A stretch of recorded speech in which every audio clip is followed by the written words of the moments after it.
نہیں ہوگا۔ ایک بھائی نے کہا کہ میں کچھ فروٹ والے سے لین دین کر رہا تھا، لیکن بعد میں وہ اپنی زبان سے پھر گیا تو مجھے غصہ آ گیا، اور میں نے کہا کہ مسلمان تو اپنے زبان کا پاس رکھتے ہیں مگر تم کافر ہو۔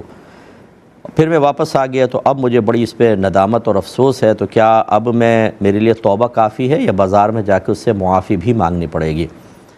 دیکھیں، حدیث کا ظاہر تو یہ ہے کہ اگر کوئی کسی مسلمان کو کافر کہے اور وہ کفر کا اہل نہ ہو تو کفر کہنے والے کی طرف لوٹ آتا ہے۔ ایک بخاری کی روایت ہے، سرکار نے فرمایا اگر کوئی کسی کو کافر کہے تو یہ حکم کفر کسی ایک کی طرف تو ضرور لوٹے گا۔ اس کا مطلب یہ ہے کہ اگر آپ نے اس کو کافر کہا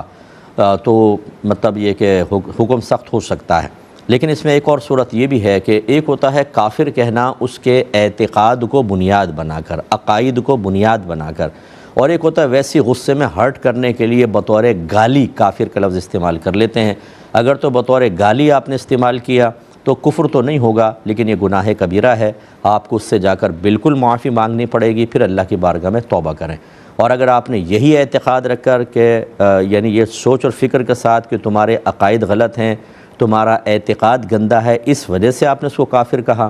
اور اس کے اعتقاد خراب نہیں ہیں، اس کے عقائد خراب نہیں ہیں، تو گویا کہ جب عقائد خراب نہیں ہیں تو اسلامی عقائد ہیں، اور آپ نے اسلامی عقائد کو کفریہ کہا، اس وجہ سے پھر آپ دائرہ اسلام سے خارج ہو جائیں گے۔ تجدید ایمان، تجدید نکاح بھی لازم ہے، اور اس صورت میں بھی جا کے اس سے معافی طلب کر کے پھر ہی توبہ کرنی ہوگی،